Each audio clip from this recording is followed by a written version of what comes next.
something came to my mind while Laura was talking about these conferences and Mhm. how she loves going there and being with the authors. And I'm looking at Laura saying, Laura, you're an author too. And and I'm sitting here going, why isn't she saying this? Why is she, she is this crowd. She is part of this crowd. This isn't her being a fangirl going, oh my gosh, look at all these amazing authors. Although, yes, you are, but you're one of them. And I think, well, let me, I'm not going to say I think, I'm just going to say that there's this thing out there called imposter syndrome. You knew what I was going to say. Oh, I do, because it is something I struggle with so badly. And I have a story when you're done. Okay, well, how about this, Laura? Why don't you explain? Because I didn't know about imposter syndrome or what it was until I was like studying my master's degree for counseling. And they started like, so tell me, I'll let you tell me what about imposter syndrome and maybe some of your perspective on it. I didn't know there was going to be a quiz. No, I'm not quizzing you. I'm not a teacher. I want to hear your thoughts because you're living it right now, obviously. I am. Well, why don't you give us like the clinical definition, and then I'll go. Oh, so you want the clinical this? So I'm being quizzed now. I have to Yes. actually, do you want me to pull out the diagnostic statistical minute? Okay, so I'll just give a brief summary. How's that? Sure. A brief explanation of what it is. So, imposter syndrome is somebody who is working in a certain field or accomplishing a certain assignment or participating in a certain event. They're doing something and they're looking around at all these, generally they're looking around at all these amazing people. Sometimes there's comparison. Sometimes you don't have that, but sometimes there's comparison and that's what triggers it, where you're working with all these amazing people and you go, wow, this is so awesome. What gives me the right to be here with them? If they find out that I'm really just inadequate or that I'm whatever, then they're going to think that I'm a fraud. And so you go about continuing your work with this dread inside of you, feeling like you're always going to be found out. An example of this is, let's say there was a woman who ended up getting a job at NASA. Okay, I mean, she's got her PhD. She is like got her degree. She's got her education. She has her experience. But here she goes to NASA. She's working with all these amazing scientists, and she's walking around the facility going, "Oh my goodness, I can't believe I'm here. I shouldn't be here. I'm working on projects with these great people, and they're going to think that I am a fraud when they find out that I have no idea what I'm doing or that I'm not as good as them or whatever." So, and we see that in all fields and everywhere. I mean, it might not even be a job. It could be in a community, or like a social standing, or with your church community. It could be with your author community. So, Laura, do you want to tell us a little bit about your experience? Sure. They actually gave a short little thing about imposter syndrome at the beginning of this conference that I'm going to, because so many different authors don't see themselves as authors yet. They might say, I love to write, or I'm a writer, but they won't claim that title that they're an author. Now, I was at Storymakers last year, and there was an excellent workshop by Becca Syme is her name. And during that, I don't remember exactly what she said, but I realized when she's going through all these things about finding your niche and finding out what makes you special, what makes you stand out, what are your goals, what do you love? Don't do the things that you hate. Some things you have to do, but find the areas that you want to focus on and go from there. And she's trying to, help us analyze all these things. And it hit me that I've struggled. Well, I knew I struggled with imposter syndrome for years because I have never finished a book. I've never written a full book. And I have been part of the author community for like 13 years or something like that now. And I've always kind of been one foot in, one foot out, or one toe in, one toe out. And while I was in this conference, I realized, you know what? I am an author. And it's not necessarily what I thought it was.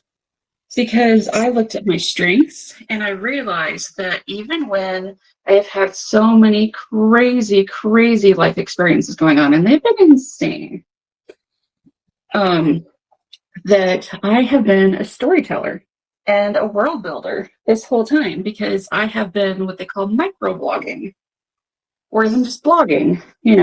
I use my social media to tell my story. It's like, journaling on a small level. Every Facebook post I do tells a little bit about my life and what I'm going through. And I've used that to build this community around me that other people can come to and feel comfortable sharing their stories and experiences and to feel that they're not alone. So I kind of had this epiphany at this conference. Oh my goodness. If I wrote a book, it may sell, it may not, but most authors, they don't sell very many books. Successful authors, what was it you said one time? Was it like 100 books is considered successful? Like selling 100 books? I would have to double check the statistics because I know that they've changed, but I know that for like a nonfiction book, if you sell like, I think it was like 1,200, that is like a phenomenal like amounts. Like it's huge. Like that's almost unheard of. And so it's not very much. I mean, if you sell 100 books, that's pretty good. That's great. Even if you're just selling to friends and family in a small market. And I think that where some authors start to feel really discouraged is because they write this book, and as they're writing it, they feel really euphoric when you're writing this book. This is going to be the next phenomenal cultural pop icon. It's going to be on every bestseller list, and I'm going to be interviewed by Oprah and the Queen, or whoever.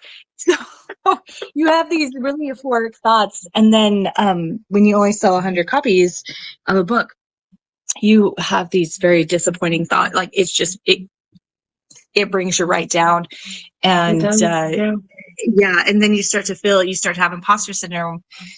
You could have with that too, without realizing that this is just kind of how it is. This is the reality of the book world. Well, and I realized as I was going through this that if I did write a book and it was even mildly successful, I might reach some people. If I sold, like you said, like 1,200 books, maybe one person per book. Maybe they'd share it and spread it around their friends and family. Let's say it reached 10,000 people. That's quite a bit of people. But I realized that with what I was already doing and the way I was telling stories that I was enjoying and loving, I was reaching around 1 million people a month. Yeah. And it was crazy. And I'm not even considered to be super successful or super popular with my social media. And there are, I don't have millions of followers. I think you are. Laura, like for real. I mean, maybe you're not like into the tens of millions or the billions, but you've got a lot. You're doing awesome. You are successful. I don't mean to downplay my success. I'm just saying that there are,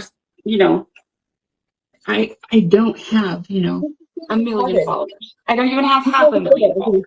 And that's okay. The point I'm trying to make is that when I started doing what I love to do, I reached the people who could hear my message and it resonated with them, and things started to grow naturally and organically, if that makes sense. Oh, yeah. And that's where I was having issues. Imposter syndrome hits every once in a while. And I start to question what I'm doing and if I really belong.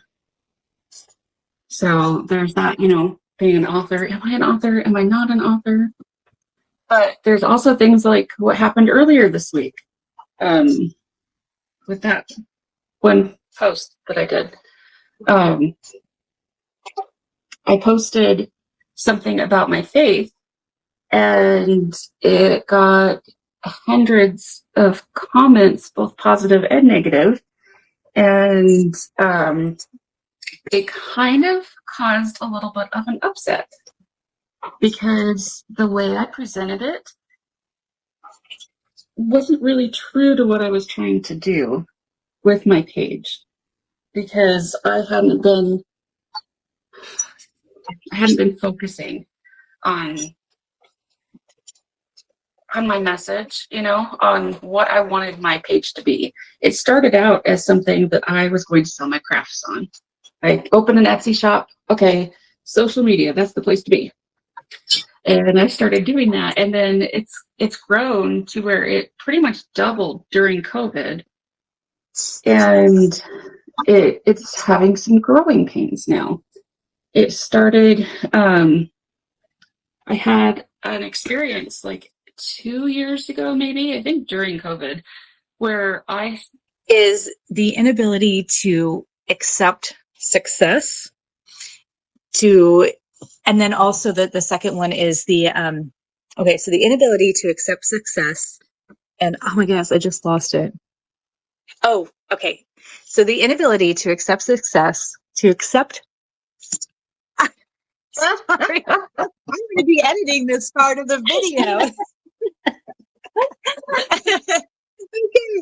So the inability to accept success, and then also to feeling like you don't deserve something. You don't deserve that good grade. You don't deserve the admiration. You don't deserve the new job. You don't deserve the title, because enter in the blank right there.